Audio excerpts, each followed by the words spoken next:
You know, there's just something about starting out early in the morning and wondering if the fish are going to be where you hope they're going to be.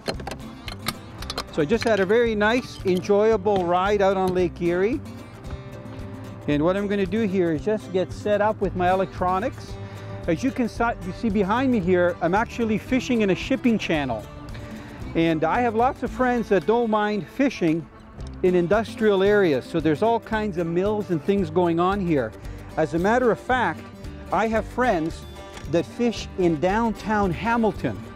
And they actually fish the channels where the shipyards come up to deliver the coal to the steel mills. And you know, some of you may be going, well, why would you fish these areas? They're so artificial looking. There's lots of break walls and a lot of riprap and rocks that have been dumped in, and the water's deep. You know, I'm sitting here, I'm in about 20 feet of water because this is a shipping channel. But I got to tell you, fish like smallmouth, pike, walleye, largemouth, even channel catfish will cruise into these areas and they'll fish along, they'll actually feed along the edges. The bait fish are usually in the top 10 feet. So what I'm going to do here is work both sides of this channel.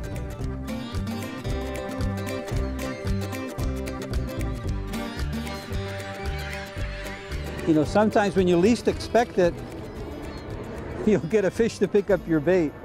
It's kind of nice to know that you can find artificials that are so close to actual live bait. Just taking my time here. Again, you can appreciate how beautiful clear green this color is. You know, Lake Erie is like an ocean, and it's got a wonderful smallmouth bass fishery. Most of it is in deeper water, and 30-40 feet on the reefs and shoals and stuff. But even here, when the fish are moving into like that 5 to 10 foot range, they're so much fun to catch. Okay, see if I can hold them up here. There. You can finally see that bait just hanging up down the side of its mouth. This guy's a lot more mottled than some of the fish that we've been catching. And I got to use those pliers again to get the hook out. Nice size fish to get on ultralights. I could be using heavier gear, but you know, I'm just out here for fun. I'm not really out here to win a tournament or anything like that. That fish is about 16 inches, almost 17 inches long. They've all been averaging like 16 to 18 inches. Okay, I'm just going to hold him there for a minute. Look at that. Isn't that a gorgeous smallmouth? He's not going to take long. There he goes, right under the boat.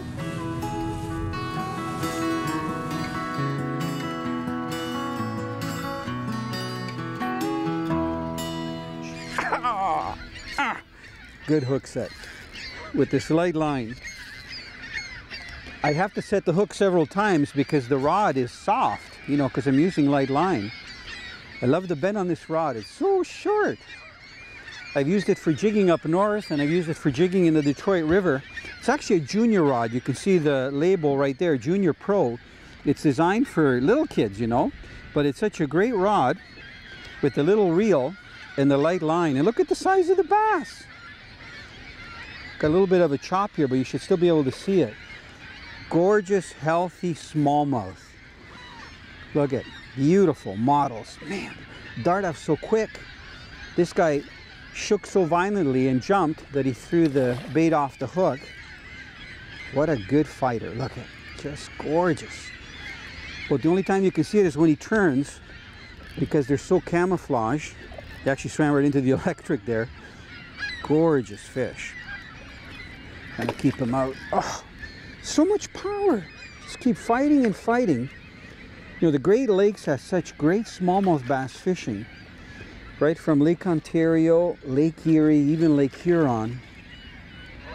You can see why people love to fish for them, because they've got so much fight. It's just slowly starting to tire now. Beautiful. I'm going to see if I can get the net on them. And look at that. What a gorgeous fish. Isn't that beautiful? Look at it. Just sitting there in that basket net, it's ideal. You know, when it comes to netting fish, they don't thrash around too much. And you can see that jig head right in the roof of the mouth. Perfect hook set. What a gorgeous fish. Gonna lift them up, grab them by the lower jaw. That's one nice thing, you know, with bass, largemouth and smallmouth bass, that you can grab. Look at this. The hook just fell out. Good thing I got him in the net. Isn't that a gorgeous specimen? About 17 inches long, nice and fat. You can see he's got a full belly. Such a beautiful fish. Okay, I'm gonna get him back in the net and over the side. You'll see him right himself and take off in just a moment here. Look at what a gorgeous creature. He's trying to figure out where the door is. There's the door. There, right down to the bottom. Beautiful. Canadian Sport Fishing is brought to you by Rapala, premium fishing gear crafted from experience. Yamaha Outboards. Reliability starts here. Dickies, guaranteed workwear since 1922. Lucky Strike, more fish bite with a Lucky Strike. And he's gonna bolt off. You better watch it. You won't see him very long. There he goes. Okay, let me grab another piece of that Slimers. And you know what? That pink is working good, so I'm gonna continue to use it. I'm just gonna be going through this stuff quick. I brought about 7 or 8 bottles. I guess I should have had more. So I'm gonna hook it this time just once through the top. It's so slimy, that's why they call it Slimers, but it's actually hard to hold on to. But I can't get over it. Kids would love this stuff, you know.